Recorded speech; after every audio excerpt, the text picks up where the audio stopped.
Imagine ler a Bíblia e entender quase tudo. Estudar a Bíblia pode parecer algo complicado, mas não é.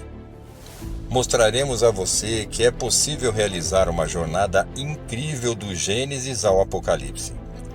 Na Escola Bíblica Central, estudaremos a Bíblia toda através da abordagem cronológica. Venha ler e estudar a Bíblia com a gente. Juntos, investigaremos a cultura judaica e desvendaremos mistérios teológicos. Você aceita o desafio? Então se prepare para essa aventura espetacular que acontecerá aqui em nossa igreja. A EBC vive um ano de transformação e você faz parte disso. Estude a Bíblia e tenha a mente de Cristo. Bom dia, muito bom dia. Sejam bem-vindos, amados irmãos da Igreja Batista Central em Santo André. Nós estamos num novo período do nosso estudo bíblico, da nossa jornada épica pela Bíblia. Então hoje nós estamos gravando o 4º episódio dessa nova temporada, vamos dizer assim. Ou o 4º evangelho que nós vamos falar hoje, Evangelho segundo João. O que nós podemos aprender com esse episódio? O que nós podemos aprender com esse evangelho que é o mais espiritual? É aquele que fala mais fundo a nossa alma, tendo sido escrito pelo amigo de Jesus, aquele que foi mais íntimo dele. Mas para começar todas essas questões que nós vamos tratar hoje, eu gostaria de começar com uma oração. E vou pedir para o nosso irmão Mauro, que é participante do nosso seminário, e está aqui como aluno, ouvinte e em treinamento. Que Ele abençoe esse nosso encontro e abençoe a sua vida onde você estiver. Mauro. Soberano Deus, abençoe mais essa aula que nós vamos ter, Senhor. Amém. Abençoe a cada participante que vai escutar isso, Senhor. Abençoe os professores, dê sabedoria e entendimento para quem estiver escutando, Senhor. Sim, ó Deus. É que eu te peço e agradeço em nome de Jesus. Amém. Amém, amém. Muito obrigado, Mauro. Muito bem. Evangelho segundo João. Entre as várias definições desse evangelho, uma diz que esse é o evangelho do Espírito Santo, que há mais matéria, mais ensino, mais participação da pessoa do Espírito Santo nesse evangelho do que nos outros 3 evangelhos juntos. Por isso, o nosso objetivo aqui é ter uma aula com conteúdo mais espiritual. E nós vamos nos aprofundar em alguns temas. E para isso eu vou pedir a colaboração do professor Roberval, da professora Cris, do professor Robson, e eu sou o Marcos. E juntos nós vamos ver aonde a gente pode chegar após essa aula, qual vai ser o nosso entendimento, qual é a relevância dessa aula para hoje na nossa vida e na sua vida, meu amado irmão. Então eu gostaria de começar levantando aqui uma questão bem fácil, bem tranquilo para vocês, homens de Deus, e você, mulher de Deus. Existe dificuldade de transitar do natural para o espiritual? Roberval, você foi sorteado. É bacana. Sejam todos bem-vindos, você que nos assiste aí pelas mídias da igreja, que Deus te abençoe o teu lá, e quero dizer que você é um privilegiado de participar do banquete, como dizia nos tempos dos filósofos, lá era do banquete da sabedoria, abre aspas, e aqui é do banquete da espiritualidade. A tua casa, ela é abençoada pelo fato da palavra de Deus chegar à tua vida e ao teu coração, e a gente costuma dizer que onde chega a palavra de Deus, chega a vida. Essa questão de transitar do natural para o espiritual sempre gerou muita dúvida, e nós vamos debater aqui hoje, que você vai entender que no determinado momento, para que você tenha ideia, Jesus, com toda a sua sabedoria, tentava trazer um conteúdo espiritual, de modo que as pessoas entendessem, mas por vezes eles tropeçavam. Para que você tenha ideia, num determinado momento aqui, um dos nossos queridos professores vão mencionar, Jesus conversa com Nicodemos, falando, olha, é necessário nascer de novo. Ele tropeça. Para aí, mas eu vou ter que voltar para a barriga da mamãe? Ou seja, Jesus falando do espiritual, ele falando do natural. Se você pegar um determinado momento, Jesus vai dizer, olha, derrubar esse templo e eu o reedificarei em 3 dias. Ele vai dizer, mas como? Demorou 46 anos para construir o templo, e ele estava falando do corpo dele. No determinado momento você vai encontrar Jesus falando com o discípulo, olha, uma comida tem o que comer que vocês não sabem. Ele falou, mas será que alguém trouxe comida para Jesus? Jesus estava falando do seu propósito enquanto ele estava entendendo das coisas naturais. E você vai encontrar com a mulher de Samaria. Ele vai dizer em determinado momento, olha, aquele que beber da água que eu lhe der, ela vai dizer, mas como? Que água viva, o poço é fundo, tu não tem como que tirar. Então havia o tempo todo uma truncagem entre o ensinamento espiritual de Jesus e o ensinamento e o entendimento natural das pessoas. Então, por mais que Jesus não queria complicar, às vezes ele entendia que as coisas estavam complicadas porque as pessoas de fato têm essa dificuldade de entender o mundo espiritual. E o Paulo vai dizer muitas vezes, o Paulo mesmo explica essa dificuldade das pessoas entenderem o mundo espiritual. E ele vai dizer que nós temos a mente de Cristo e somente com a mente de Cristo a gente consegue perceber um pouco mais, discernir um pouco mais o que é natural e o que é espiritual. Tá, Marroca? Então é natural que o homem natural não entenda as coisas do espírito. Por isso que às vezes há essa colisão, essa rota de conflito entre o espiritual e entre o natural. Foi nos dias de Jesus, foi antes de Jesus e seguramente ainda é nos nossos dias. Mas, repito, a ideia não é complicar, a ideia é explicar. E é por isso que temos aqui os doutores, os nossos professores em teologia, exatamente com o objetivo de trazer uma transição daquilo que é natural e daquilo que é espiritual e vice-versa. Eu acho que a dificuldade está aí em fazer essa transição justamente na questão de você ser crente e você ser um cristão, não é? Então, quando você é só um crente, não é? Um crente, eu frequento a igreja, eu sou um dizimista, participo dos cultos, dos estudos, mas é aquela capa de aparência, né? Agora, quando você é cristão, o seu entendimento é maior, porque se a gente for ver bem, Nicodemos era o quê? Era um mestre da lei. Jesus, como é que você é um mestre da lei, não entende disso? Como que a gente resolve isso, Cris? É complicado, né? Como seres humanos, né? A gente, inseridos no mundo, a gente entende as coisas do mundo. E quando vem o espiritual, a gente não consegue explicar com a nossa razão.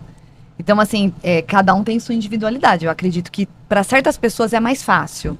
Para mim, sempre foi muito difícil. Então, eu tive que romper uma barreira. Porque eu sempre fui aquela pessoa muito racional. Eu quis explicação para tudo. Mas como que aconteceu isso? Mesmo quando se tratava de milagres, mas existe uma explicação científica para isso? Eu sempre fui muito assim.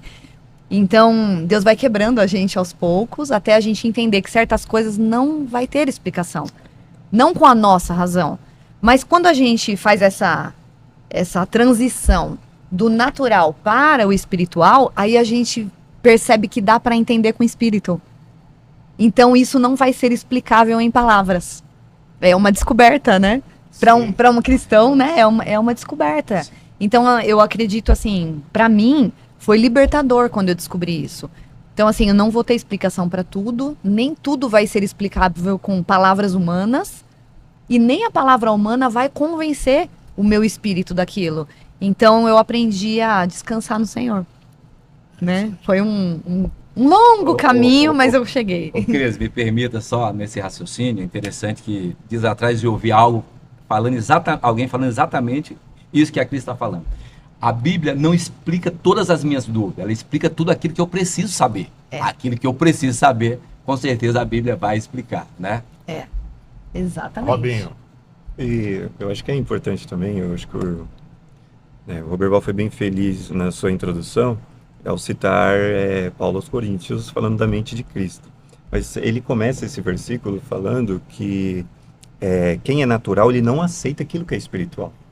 Então a gente não deve se assustar com esse tipo de situação. Por que você não entende? Por que a pessoa natural não entende o que é de Deus, o que é espiritual? Mas é como a irmã falou, né? É natural a pessoa ter essa resistência, né? Nós temos duas pessoas, como foi citado aqui, uma mulher simples do cotidiano, que é a mulher samaritana, e o sábio Nicodemos, né? Distintas, mas é sabedoria humana, tem a limitação. Então não nos devemos nos assustar com esse tipo de, né? Não entendo. Não, mas tem um amadurecimento, como a irmã testemunhou, a irmã Cris testemunhou.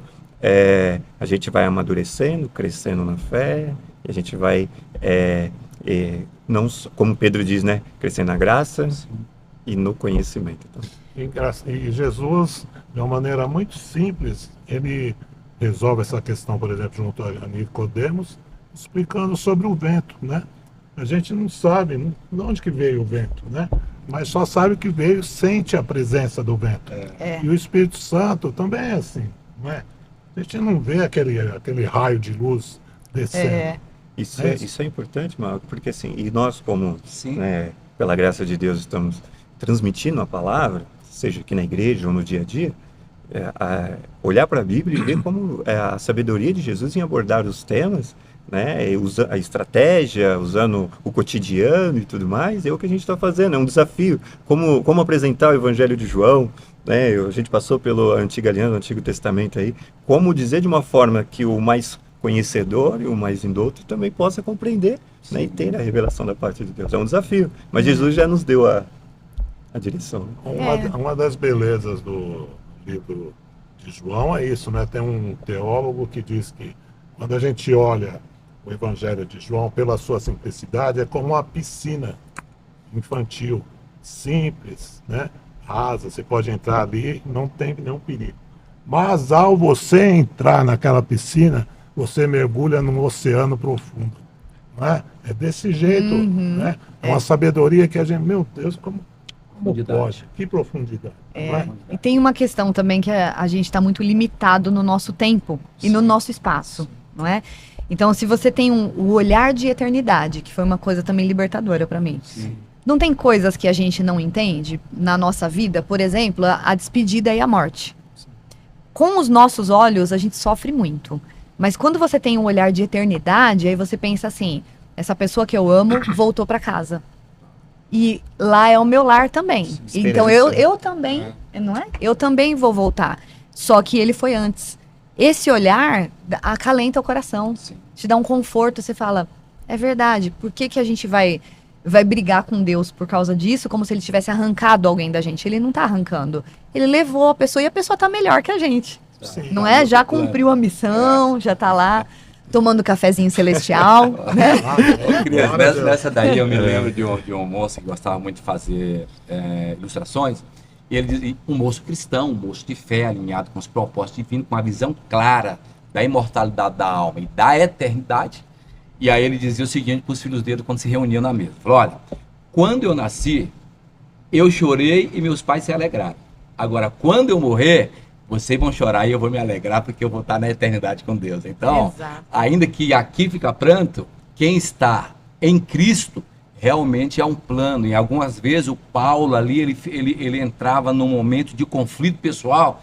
Ele dizia o seguinte, eu não sei o que é melhor, se é ficar no corpo ou sair do corpo, né? E aí ele tinha esse conflito, porque ele dizia que estar com Cristo para ele seria muito melhor, né? Porque ele tinha essa expectativa, que é a expectativa que a igreja tem, que nós, os salvos em Cristo, temos que ter, que você precisa ter, que o teu lar precisa ter, que todos aqueles que olham para Jesus têm, que é o melhor ainda estar por vir, que a vida eterna realmente, para aqueles que estão em Cristo, é um plano extraordinário, que o Paulo dizia que era coisas difíceis de explicar, difícil de detalhar, tamanha magnitude daquilo que é reservado para aqueles. E a análise que a gente faz é o seguinte, se estar com Cristo aqui é bom, imagine estar com Cristo num plano eterno. Realmente é algo extraordinário. Num ambiente sem pecado, né? Num ambiente sem choro, sem lágrimas, sem dor, sem IPTU, sem IPVA, tudo isso é muito bacana, né? Então desfrutar a plenitude, né?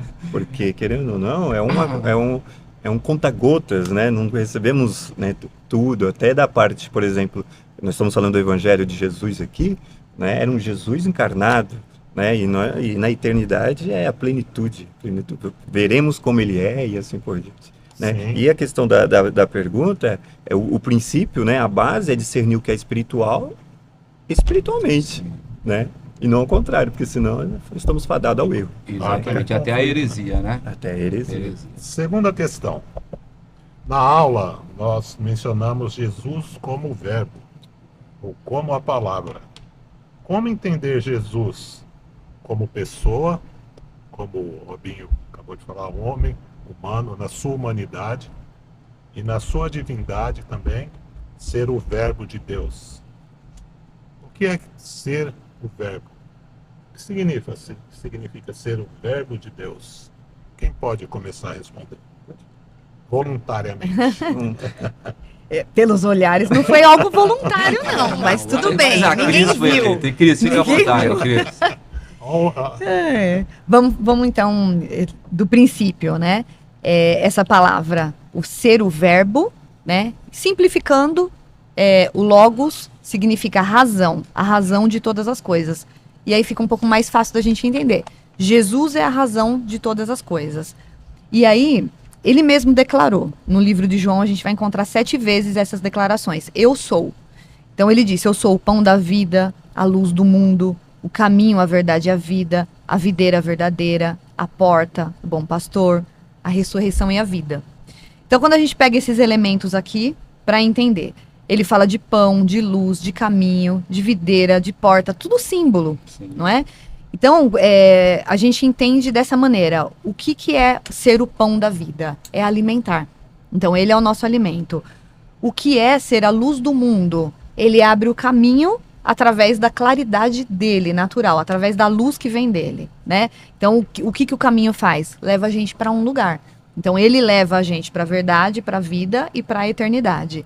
O que a porta faz? A porta abre também, né? Abre um caminho, abre um espaço novo, abre uma nova vida. Então, ele é a razão de todas as coisas.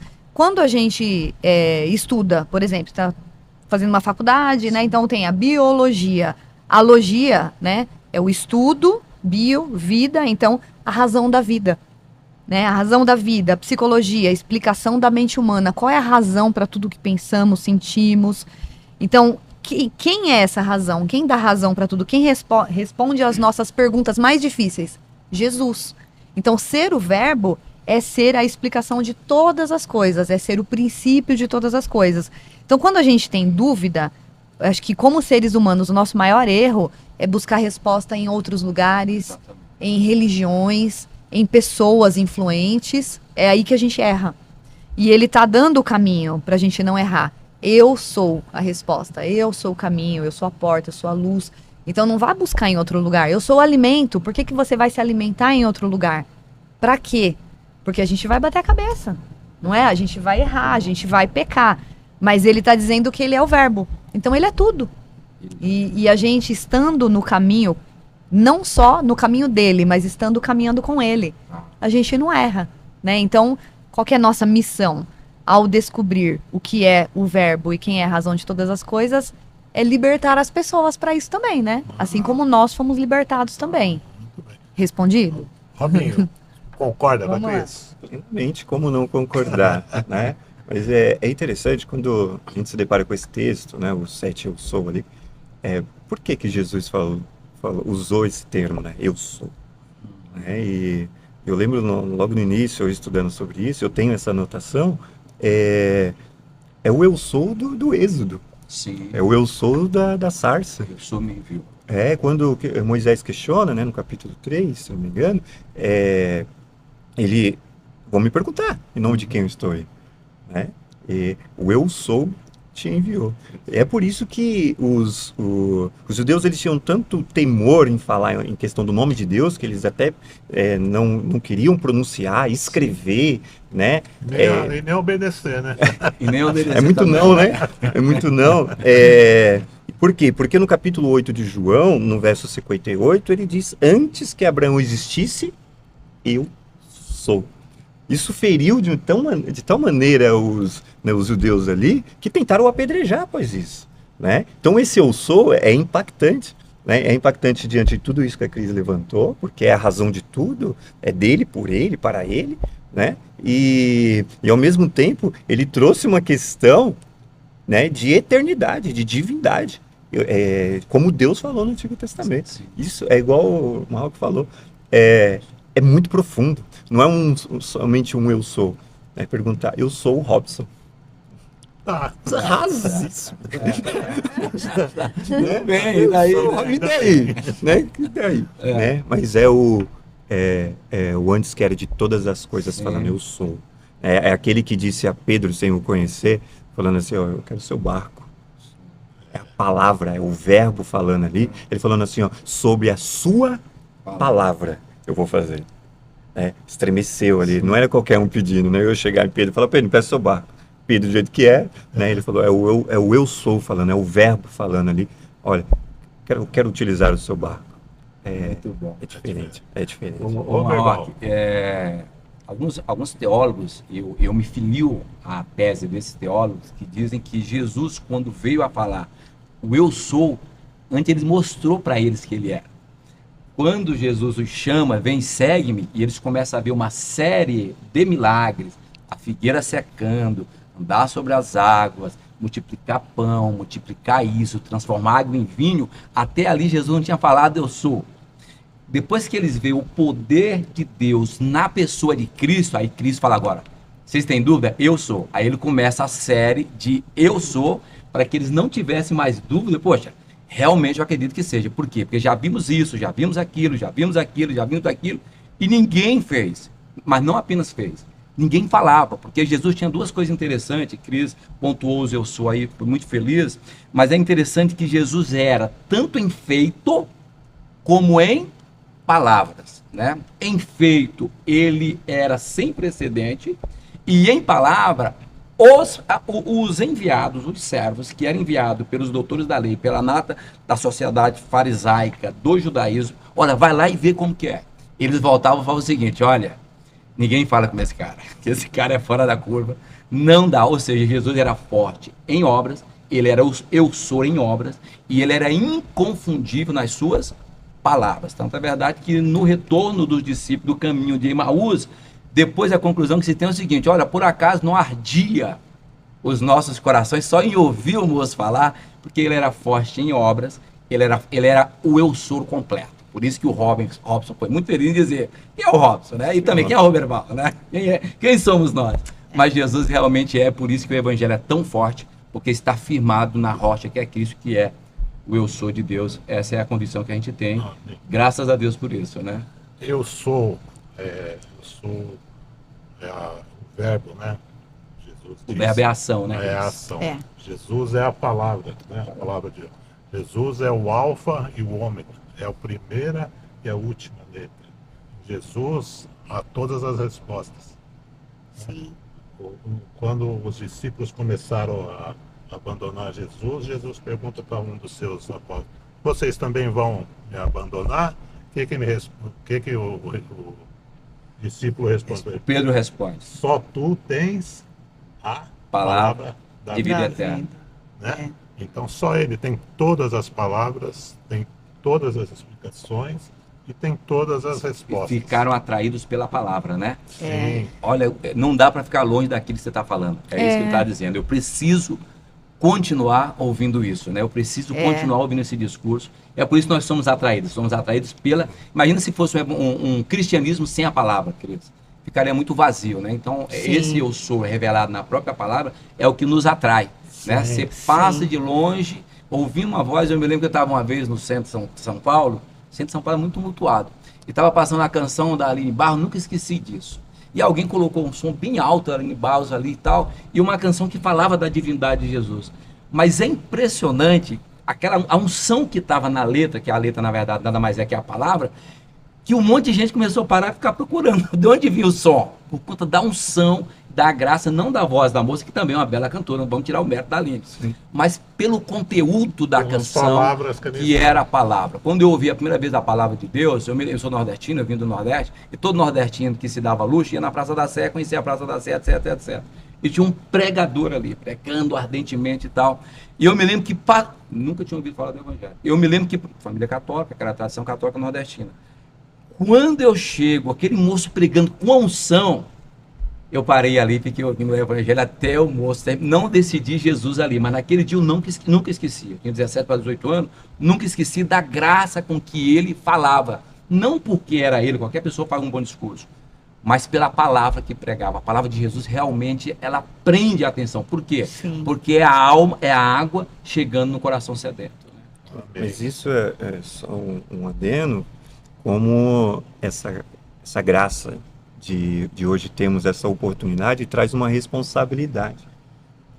Por quê? Porque, como foi citado o louvor, tem que ser pautado na palavra, né? E, infelizmente, vemos, né, algumas situações onde a palavra é deixada de lado e as histórias ou a motivação, né? Então, se é a palavra que traz vida, a palavra que é a vida, a palavra que João tanto quis trazer como o verbo, né, não deve sair na pauta do nosso dia a dia, do nosso testemunho, da nossa pregação, do nosso louvor, né? É ela primeiro. Eu lembro, certa vez eu estava na antiga igreja e estava passando aquela Davi, em uma emissora, né?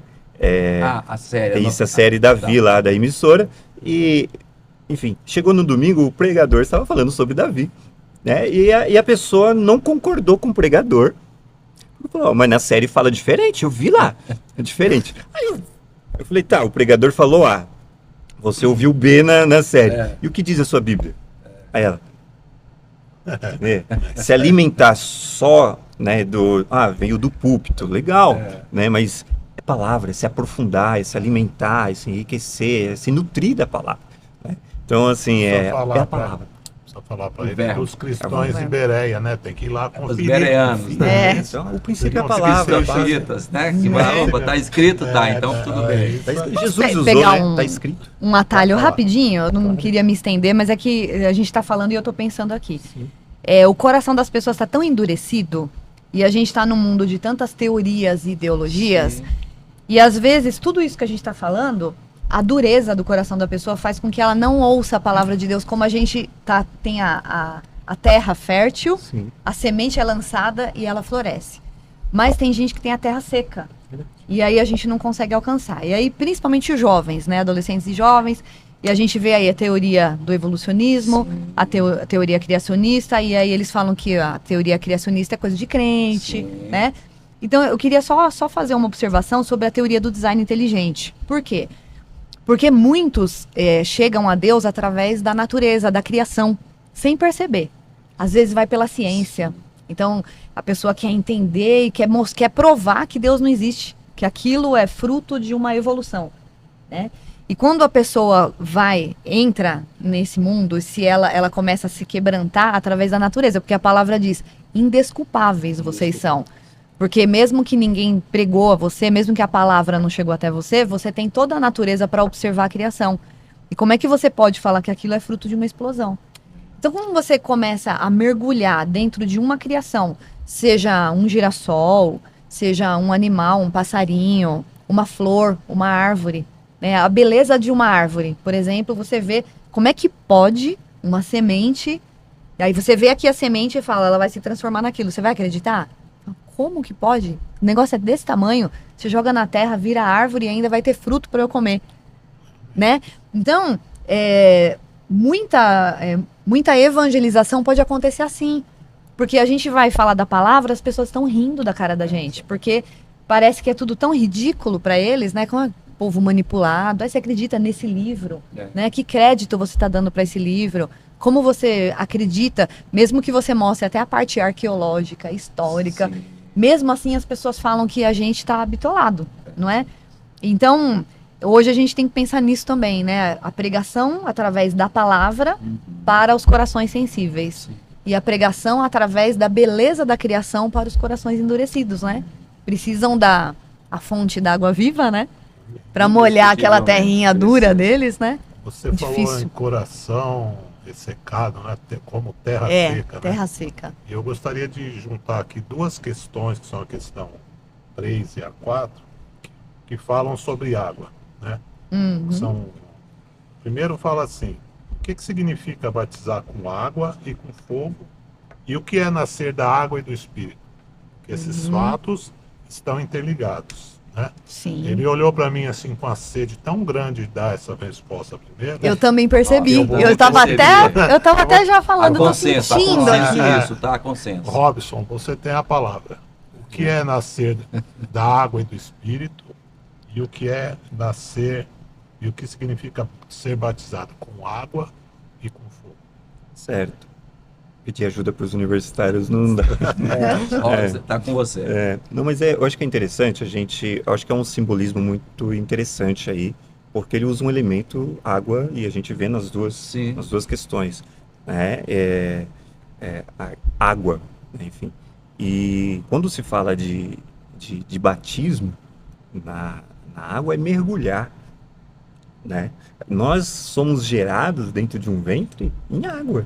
Daí você vê que a água está lá. Antes de tudo existir, O Espírito de Deus pairava sobre a água, né? Então você vê, água é vida, né? Não só no sentido espiritual, mas natural, como a Cris falou aqui no tema anterior, falando que o natural também, né, é uma ferramenta para a gente explicar né, um caminho para o sobrenatural. Mas aqui o batizar no Espírito Santo é exatamente isso, né? É mergulhar. E quem batiza é Jesus. Ele nos mergulha no Espírito, né? No Espírito Santo. E aí, a partir desse momento, o Espírito Santo, ele começa a agir, né, na pessoa, no cristão. E vamos aprofundando, e vamos dando lugar para isso. É uma questão interessante, porque eu lembro que eu usava muito uma frase, que eu falei, eu quero mais do Espírito Santo. Tá. E eu, com o tempo, fui passando, mas ele é pleno, né? Então, não é mais fácil eu dar lugar a mais, né? Porque ele quer me encher por completo, é plenitude, né? É igual, e eu acho que os irmãos vão falar da mulher samaritana, assim, e a gente usou o termo aqui, a sede, né? O ser humano foi feito, tem a necessidade da água, né? A água, nós precisamos nos nutrir para lubrificar os olhos, as juntas, e a gente vai passando a idade, né, vai ficando mais enferrujado e tudo mais, mas o batizar na água, ele não é importante, ele é necessário, né? Na água, no Espírito, e nós vamos falar aqui e depois, e no fogo também, né? A água, ela purifica, ela limpa, né? E ser batizado nas águas, ou ser batizado no Espírito Santo, eu venho de uma raiz mais pentecostal, é a manifestação, é a capacitação, é o revestimento de poder do alto para fazer aquilo que Jesus fazia e maiores, porque é a promessa dele. Mas sem o Espírito Santo, não dá. Os discípulos, eles receberam, por isso que eu falo assim, tem a obediência. Ficar em Jerusalém até que do alto sejais revestido de poder. A obra era grande e continua. Sim. Mas o revestimento de poder, né? Mergulhar no Espírito não é importante, é necessário. Então, essa sede, né, precisamos buscar desta água que jorra para a vida eterna. nascer da água do Espírito. E do Espírito. É interessante essa condução do Espírito, que o próprio Cristo, sendo Deus, só starta o seu ministério a partir do momento que o Espírito vem, após o batismo na água ali, e que não precisava, e o João resiste em batizá-lo, né? Olha, eu que precisava ser batizado por tu e tu vens a mim, mas é interessante que o ministério de Jesus se starta a partir daquele batismo do Espírito, mesmo sendo Deus. E o texto sagrado vai dizer que logo após ele sendo batizado pelo João, o próximo texto vai dizer, e Jesus foi conduzido pelo Espírito, mesmo que fosse para ser tentado no deserto. Ou seja, o que simbolizava ali? Não obstante o Espírito estar na plenitude na vida dele, simbolizava que nós, como igreja, não teríamos condição de fazer nenhum enfrentamento contra as trevas sem que estivéssemos imersos no Espírito. Se nós pegarmos, por exemplo, Atos 2, você pode perceber que os discípulos estavam até um pouco frustrados ali, as coisas não estavam acontecendo. 120 se reúnem no cenáculo, né, que era um local que se fazia refeições, inclusive, e depois ou antes ou depois da refeição, não sabe exatamente o momento, eles começam essa busca. E o texto sagrado vai dizer que quando há essa invasão, essa imersão do Espírito, a partir dali são outros homens, são outras pessoas, incendiaram o mundo, o Evangelho chegou aos nossos dias graças à ação do Espírito conduzido pela palavra. Então a imersão do Espírito realmente é imprescindível. Nada mais triste do que qualquer coisa que se faz com o nome de espiritualidade destituído da presença do Espírito Santo. Fica realmente algo patético, sem graça, sem virtude. O que seríamos de nós? Mera letra, mero farisaísmo, que a gente via aquela questão do farisaísmo. E uma das questões era exatamente a ausência do Espírito. É a diferença entre o crente e o cristão. É a carnalidade e a espiritualidade. A espiritualidade eu recebo ela de Deus, mas eu busco a plenitude dela. Inclusive, tô já fazendo aqui como é que chama? Parafraseando, não? Não, quando a gente fala de uma coisa que vai acontecer, ou tá o final do filme, é o Um quê? spoiler. Dando aqui um spoiler para os irmãos, nosso próximo podcast, se Deus assim permitir, nós iremos falar muito sobre isso, que é o livro de Gálatas. Né? E Paulo diz para a gente buscar o preenchimento do Espírito, conforme o Robinho falou, né? Cris, já está preparada para Gálatas? Já tá- estou me preparando, já a me plenitude revestindo Já tá galanteando. do poder do Espírito Santo, com Amém. certeza. Porque nós precisamos dessa graça. Sim, né? sim. E o Mauro foi muito feliz na sua oração inicial, pedindo essa capacitação. Sim. Né? E nós estamos aqui, eu creio, né, pela fé, o Espírito Santo está fluindo aqui e está nos Eu dando creio também. essa visão. Não é? Com certeza. Questão número 5. Tem mais uma? Continuando falando de água. Mas aqui agora uma outra visão.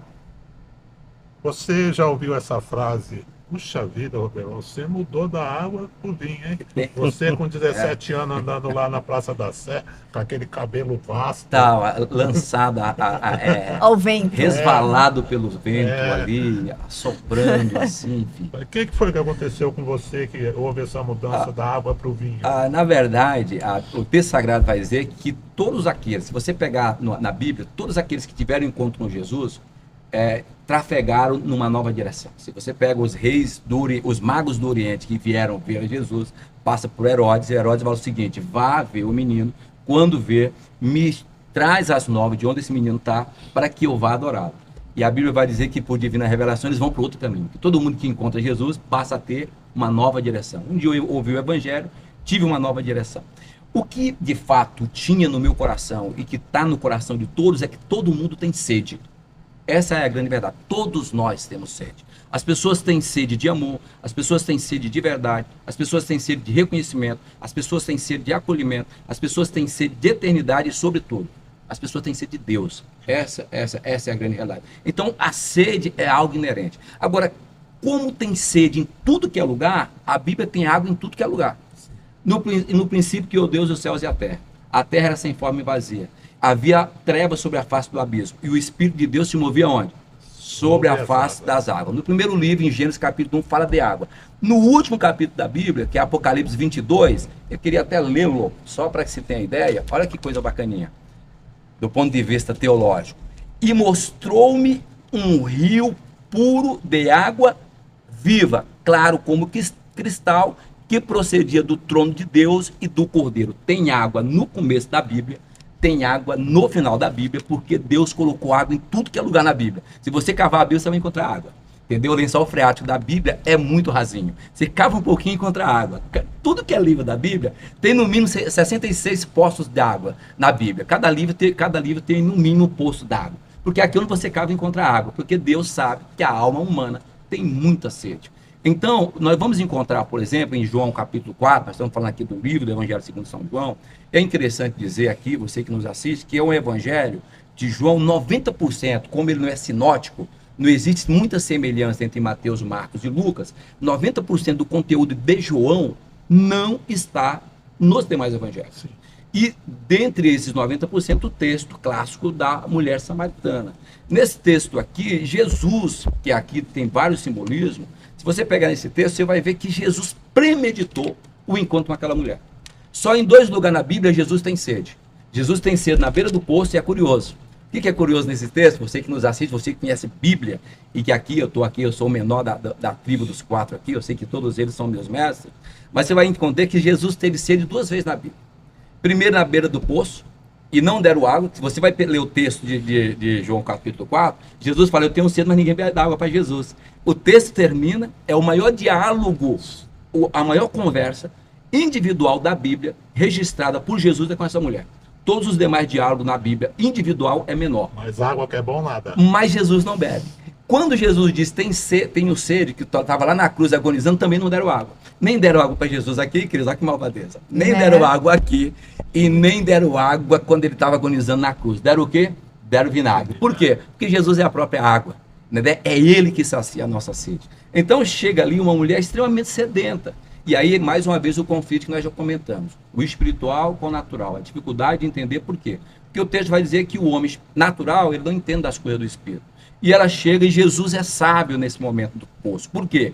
Ele começa uma conversa trivial no natural, estou com sede, e a menina fala do poço de Jacó. Daqui a pouco ele evolui o nível da conversa. Olha, eu tenho água viva. Ela falou, mas como tu vai me dar água viva? Tu não tem com que tirar e o poço é fundo. E aí, a medida, é interessante, à medida que você se aproxima do diálogo com Cristo, você passa a ter novas revelações. No primeiro momento, quando ela começa a conversar com Cristo, ela olha Jesus apenas como um forasteiro, querendo água na beira de um poço, e totalmente contraditório. Tem água viva, mas não tem, o poço é fundo e não tem com que tirar. No segundo momento, a partir do momento que isso é prático da vida nossa, a partir do momento que você se aproxima do diálogo com Cristo, você vai ter novas revelações. Ela começa vendo Jesus como forasteiro. Quando Jesus fala da família, ela já olha para Jesus, esse cara é um profeta, ou seja, não é mais um forasteiro. E daqui a pouco, a conversa aproxima a Cristo, esse cara é o Messias. Então, daqui a pouco, esse cara é o Salvador do mundo. Por quê? À medida que eu me aproximo com a água, que é Cristo, que é a palavra, que é o Espírito, eu vou ter novas revelações. E aí, por que às vezes nós entendemos tão pouquinho? E daqui a pouco ela começou a falar de Jesus. Uma percepção de... Exatamente. E aí é o que desemboca. Eu vejo como forasteiro, depois como profeta, depois como Messias, e daqui a pouco eu sou a missionária dela. E aí ela sai para missionar, por quê? Porque bebeu da água. Tem 3 tipos de água no mínimo. Em algum momento a água é só para lavar, em algum momento eu tenho que mergulhar, e em algum momento eu tenho que beber. Se você pegar o texto sagrado, em algum momento o Pedro queria lavar todinho. Eu falei, não, só o pé. Vós já foste lavado pela palavra. Então, em algum momento, só lava.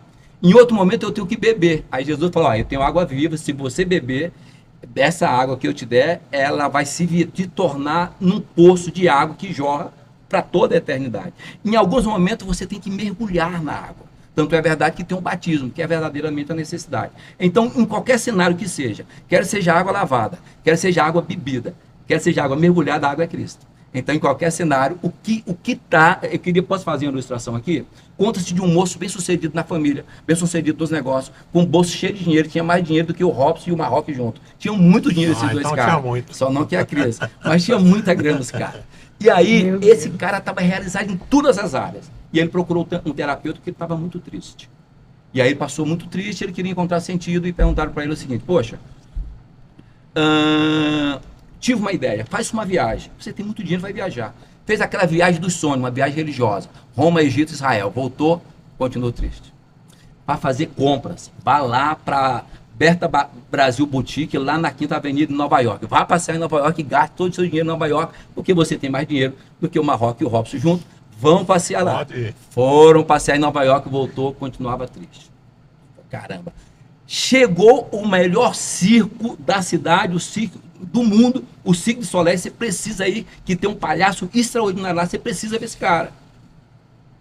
Se você ver aquele palhaço, você vai voltar, você vai ver que você vai ter alegria. Ele falou, então, o palhaço sou eu. Eu já fiz tudo isso que você falou, eu sou o palhaço do circo, eu faço alegria, mas eu estou cheio de vazio, eu estou cheio de tristeza, eu preciso sentido da vida, eu estou com sede. E que sede é essa?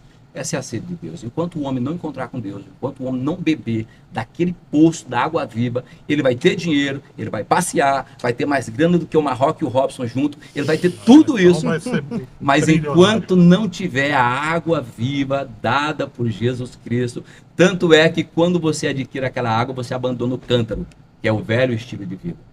Ela abandona o cântaro, foi ao meio-dia, desclassificada da sociedade, e ela esquece o propósito da velha vida e passa a seguir uma vida direcionada por Deus, que é isso que Cristo faz na vida das pessoas.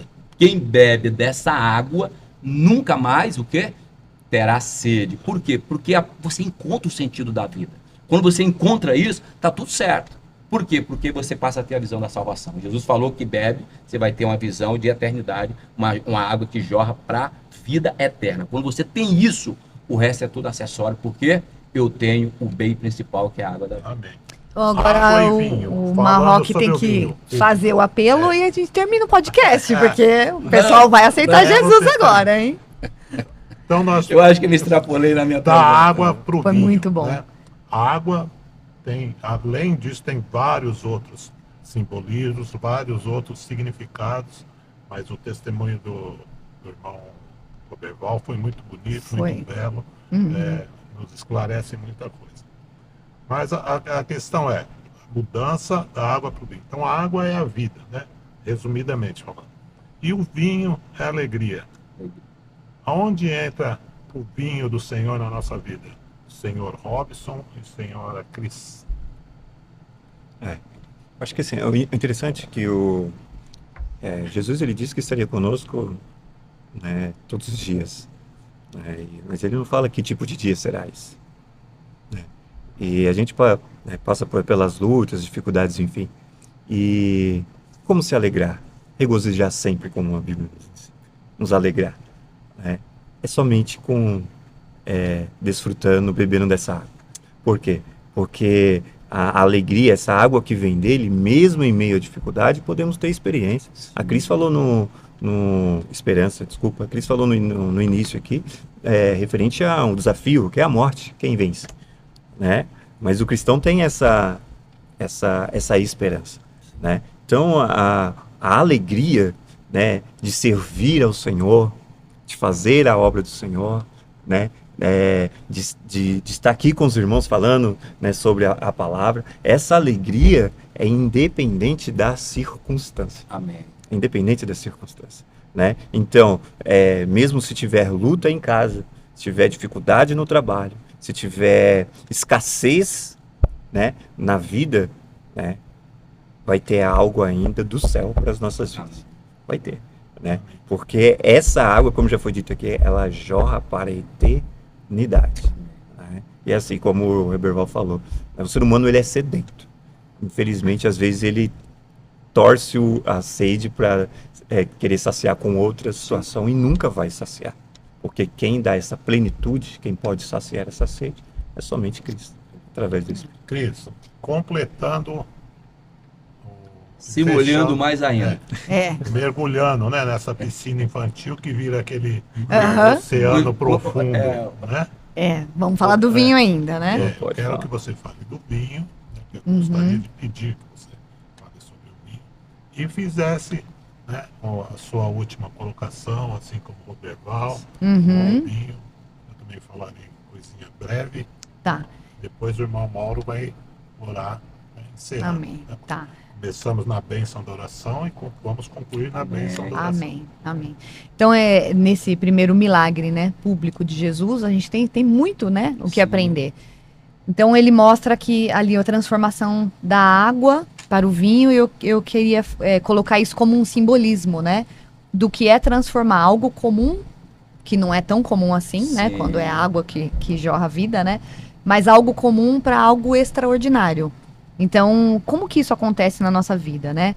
A palavra fala que você não pode colocar o vinho novo em odres velhos, porque senão vai se romper, não vai suportar, né? Porque vai ter aquele, fisicamente falando, né? Vai ter aquela maturação, a reação, vai acabar explodindo, né? Então, para eu receber esse vinho novo, e isso ser maturado dentro de mim, eu preciso passar por uma transformação, né? E essa transformação é a transformação da minha vida. Eu preciso viver o novo de Deus. Eu preciso me adequar do natural para o sobrenatural. Então eu preciso enxergar a vida de uma maneira diferente, tratar as pessoas de uma maneira diferente, não é? O meu olhar tem que ser o olhar de eternidade. Então tudo muda para mim. Então tudo passa de natural para extraordinário e passa pelos nossos olhos, não é? Isso é praticamente um milagre também. E eu gosto muito de falar assim, a gente, quando se converte, a gente fica dentro das disciplinas mais básicas, né? Então, é a oração, é o jejum, tanto a oração individual quanto a coletiva, é cultuar a Deus, adorar, né? Através do louvor. Claro. Mas a gente, às vezes, esquece que também é uma disciplina espiritual a gratidão, a contemplação e a alegria. Então, eu preciso me alegrar nele. Às vezes as pessoas acham que vida de crente é aquela coisa, né, engessada, que não é. A gente pode ter alegria e é uma alegria diferente da alegria do mundo, porque é uma alegria plena. Eu tenho plenitude de alegria nele. Então, além de ele oferecer pra gente uma água que mata a nossa sede eternamente, que ele é a fonte de água viva, ele ainda nos oferece o vinho. Não é? Imagina. Então, lá no céu vai ter café e vai ter vinho também. Vinho bom, né? Então, assim, pra gente se alegrar nele. Com baixo teor alcoólico. Isso, exatamente. Nada, zero álcool, Zero né? álcool, e pura alegria. Pura alegria. Então a gente precisa também entender que ser cristão, apesar de saber que é uma vida de sacrifício, de entrega, Sim. que não é apenas como o mundo, né? Só satisfação, hedonismo, tudo para o meu prazer, eu tenho que ter razão. Não, aquela vida que a gente se derrama, que a gente se oferece, mas a gente também se alegra. Perfeito. E é maravilhoso, não é? Eu vejo, pelo menos, a nossa alegria, né? Quando a gente está tanto aqui, gravando, quanto antes de gravar. Não é? É uma alegria estar aqui. E é uma alegria contemplar tudo que Deus nos oferece. A família. Então, por isso que a gente vê tanta sede de destruir, né? Do inimigo. Principalmente a família. Porque a família é a sede do amor, é onde tudo acontece, é o plano divino de Deus. Sim. E a gente precisa se alegrar com os nossos filhos, com nossos amigos, com os nossos irmãos, e viver em clima de festa até chegar o dia das bodas do Cordeiro, né? Concluindo, né? Qual a sua conclusão daquilo que nós falamos na pergunta inicial? Essa alegria que você acabou de falar, nós podemos dizer que esse é o resultado de passar do natural para o espiritual? Com certeza. É onde a gente encontra a razão de tudo. Porque a gente fica triste e se decepciona com muitas coisas por falta de razão. Então a gente está vendo hoje muita gente sofrendo com depressão, né, pensamentos suicidas. Por quê? A história do storyteller. Storytelling. Então, mas por quê? Por falta dessa alegria. Porque a pessoa já não vê razão na vida dela, ela já não tem mais identidade, ela não sabe mais quem ela é. E hoje em dia, realmente, as pessoas estão assim, não sabem, não é só, não sei mais se sou homem, mulher, mas não sabe nem se é ser humano mais, né? Não sei, eu devo ser animal, o pessoal tá maluco, né? Então, assim, na perda da identidade, na perda da razão da vida, a pessoa se entrega ao mundo. E é exatamente isso que o inimigo quer. Quer que as pessoas bebam do lodo dele e não da água limpa de Jesus. E as pessoas estão, infelizmente, aceitando isso. Realmente, e o nosso cada papel vez mais a sua carnalidade. Exatamente. E o nosso papel, seja através de um podcast, de uma aula de escola bíblica, de uma pregação, de uma conversa na fila da padaria, em qualquer lugar, no trabalho, na faculdade, enfim, em casa, né? O nosso papel é abrir caminho para que Jesus venha, né? Como João Batista, esse é o nosso papel. Então, tudo que a gente faz, que seja para isso, né? Que cada pessoa que estiver ouvindo a gente hoje tenha essa convicção, né? Você não tá sentindo alegria, não vê razão na vida? Jesus é a resposta. Se você não tá sentindo, tá buscando no lugar errado. E, infelizmente, como a gente tá falando, né? Tem o crente e o cristão, né? O crente é o religioso. Então a pessoa fala, mas eu vou na igreja, eu participo do culto, eu oro, eu leio a Bíblia, eu faço devocional. É pouco. É pouco, porque não é esse o sentido de você estar na igreja, né? O sentido é você ser igreja, é você também se derramar. Então a pessoa está perdendo a melhor parte, que é a espiritualidade, por causa da religiosidade. É o que ela está fazendo e não o que ela está sendo. Jesus está nos chamando para ser, né? Não para fazer. Ele quer... O que ele quer de nós? Nada. Ele quer nós por inteiro. É diferente. A beleza dos 4 evangelhos se resume nesta frase que você falou, né? Porque Mateus, Marcos e Lucas ensinaram aquilo que Jesus fez e ensinou. E João mostra quem Jesus é. Então não é só ser e fazer, mas é também ser, né? Ser algo positivo, ser um cristão que busca a plenitude. Foi essa a palavra que você usou? Sim. E quais são as suas considerações finais? Passar do natural para o espiritual. Certo. Batismo com água, com fogo, com o Espírito Santo. Passar da água para o vinho. Qual a mensagem que você pode deixar para os nossos irmãos? Certo. Eu, sendo impactado por João, né, como, de novo, é interessante quando a gente retorna nos textos bíblicos, a gente entende, né, o quão falho, o quão pequeno ou miserável eu sou. Né? E quando a gente vai olhando Cristo e as oportunidades, né, e a revelação que ele vem trazendo, né, para atrair, né, o Robson a ele, eu não posso deixar aqui de falar que a nossa inclinação é para o mal, é para o ruim. Então, se eu não nascer de novo, eu não vou ver a Deus. Se eu não beber da água do Espírito, não tem o reino dos céus para mim. Né? Então, assim, eu preciso reconhecer.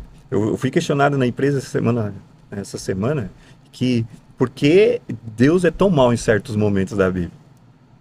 Aí eu respondi com uma pergunta, né? Eu gosto dessa. Falei assim, quem é bom? Quem é bom? Por que você ou o Robson merece alguma... Quem é bom? Aí, a partir daí, né, iniciamos nesse sentido. Então, eu queria terminar nesse sentido falando, deixando o texto, né? Eu acho que é um dos mais conhecidos, João 3,16. Né? Então, esse podcast também é um meio de evangelização, é o propósito, né? Porque ele amou o mundo de tal maneira que ele deu o seu filho, né, unigênito, para que todo aquele que nele crê não pereça. Aí tá, porque o Robson está fadado a perecer, mas trilhando o caminho, reconhecendo a minha miserável vida, que eu sou pecador, Cristo sendo o caminho, que é um dos 7, sou nascendo novamente, regenerando, santificando através do batismo com o Espírito Santo, com fogo, né? Eu estou trilhando um caminho para a eternidade. Aí sim eu vou realmente não somente aceitar, mas viver uma vida por aquele que me amou. Porque tudo isso é porque ele nos amou. Amém. Amado irmão Roberval, antes que você me peça, eu vou lhe perguntar como sair do natural para o sobrenatural, como viver essa mudança da água para o vinho e como viver essa plenitude do batismo do Espírito, do fogo e na água, e do poder de Deus. Olha, sair do natural e ir para o espiritual só para quem entende das coisas do espiritual. Quem entende das coisas do espiritual com maestria é Cristo, que é o próprio Deus. Então a pessoa precisa estar ligado a essa videira verdadeira para que ele possa ter isso. O que a gente entende é que tem muita sede, existe muita gente sedenta, existe muita gente faminta, e existe o pão vivo, existe água viva e pão vivo sendo ofertado. E de graça. Vinde e comer, e vinde e beber e de graça. Então o que precisa é mergulhar nesse rio. O que precisa é se entregar nesse rio. Sair dessa seca, dessa escassez espiritual, dessa falta de água espiritual, dos casamentos espirituais mal resolvidos e encontrar um noivo que dá água e que sacia a sede, não desse país, mas de toda a humanidade. E essa água, as pessoas só podem encontrar essa água na pessoa bendita do nosso Senhor e Salvador Jesus Cristo. Quem tem Jesus tem a vida. Quem tem Jesus tem a vida eterna. Amém.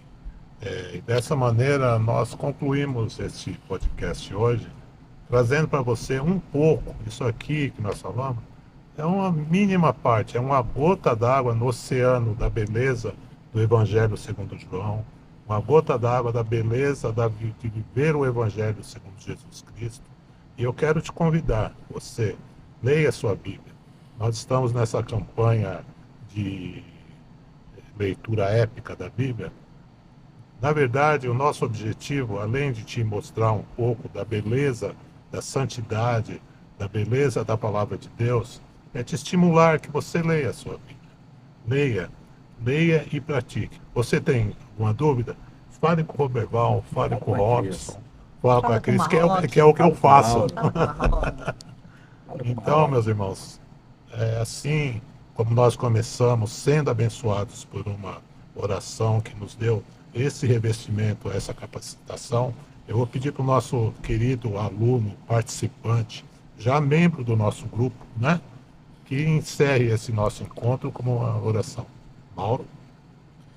Pai querido, obrigado, Senhor, por investirmos esse tempo na sua palavra, Pai. Abençoe a cada ouvinte, Senhor, que escutar essa palavra, Pai. Amém. Dê entendimento a ele, Senhor. Sabedoria para entender o que nós passamos aqui. Sim, ó Deus. Espalhe o Evangelho pelos 4 cantos do mundo, Senhor. Sim, ó Deus. Obrigado por tudo, Pai. Obrigado por esse tempo aqui. Sim, ó Pai. É que eu te peço e agradeço em nome de Jesus. Amém. Amém. Amém.